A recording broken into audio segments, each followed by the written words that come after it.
पाकिस्तान ने फिर से अपनी औकात दिखा दी।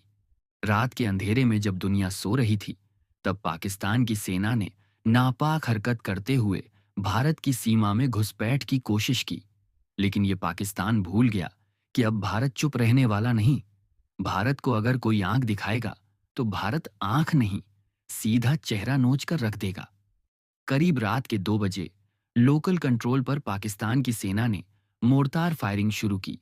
साजिश थी हमारे जवानों को डराने की। लेकिन पाकिस्तान ये नहीं जानता कि भारतीय सेना डरती नहीं, मौत को भी सलाम ठोकती है। भारतीय सेना ने जवाबी कार्रवाई में वो तबाही मचाई जिसे पाकिस्तान आने वाले 100 साल तक याद रखेगा।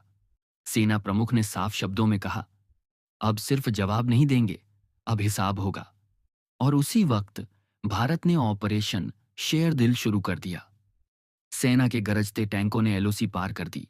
भारत के तेजस और सुखोई जैसे लड़ाकू विमान आसमान में बिजली की तरह लहराए।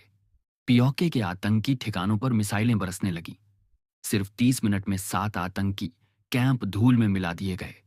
पाकिस्तान के रडार सिस्टम फेल कर दिए गए। पाकिस्तान की एयर डिफेंस लाइनें थरथरा उठीं। भारतीय कमांडोज ने रात में दुश्मन के बंकरों में घुसकर एक के बाद एक ठिकानों को तबाह किया। किसी भी आतंकवादी को भागने का मौका नहीं मिला। गोलियों की आवाजों से रात गूंज उठी। भारत ने यह साबित कर दिया कि अब वह पुराने जमाने का भारत नहीं रहा। अब जो मारेगा वो मारेगा आखिरी वार।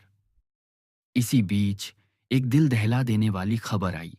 दुश्मन की एक गोली हमारे 2 जवानों को लगी, लेकिन वो जख्मी होने के बाद भी बंदूक चलाते रहे। उनके हौसले देखकर पाकिस्तान के सैनिक अपने बूट छोड़कर भाग निकले। भारत के शेरों ने पीछा करके उनकी चौकियां तबाह की। दिल्ली से प्रधानमंत्री का संदेश आया, पाकिस्तान अगर नहीं सुधरा तो वो दिन दूर नहीं जब विश्व के नक्शे से उसका नामो निशान मिटा दिया जाएगा। पाकिस्तान को चेतावनी दी गई है, अगर फिर से कोई हरकत की तो इस बार इस्लामाबाद का नक्शा बदलेगा। पाक मीडिया हिल गया है। वहां की सरकार ने इमरजेंसी घोषित कर दी है। अस्पताल भर चुके हैं। लोगों में दहशत है। पाकिस्तान की जनता पूछ रही है, हमें भारत से क्यों लड़ाया जा रहा है जब हम हार की खाई में धकेले जा रहे हैं। भारत में जश्न है, लेकिन जश्न केवल जवाब का नहीं, अपनी सेना के शौर्य का है। यह सिर्फ एक युद्ध नहीं था, यह एक संदेश था कि अगर कोई भारत की तरफ उंगली उठाएगा तो हम उसका हाथ काट कर देंगे। और याद रखना पाकिस्तान, अगर तुम इसी तरह आतंक की फैक्ट्री चलाते रहे तो वो दिन दूर नहीं जब भारत में एक नई फिल्म आएगी, कभी था पाकिस्तान। अब पाकिस्तान के पास दो ही रास्ते हैं, या तो आतंकवाद छोड़ो और अमन से रहो, या फिर मिटने के लिए तैयार हो जाओ। क्योंकि अब भारत सिर्फ सहन नहीं करता, भारत अब सहता नहीं, सीधे सीना चीरता है। भारत अब इंतजार नहीं करता, सीधे दुश्मन के घर में घुसता है।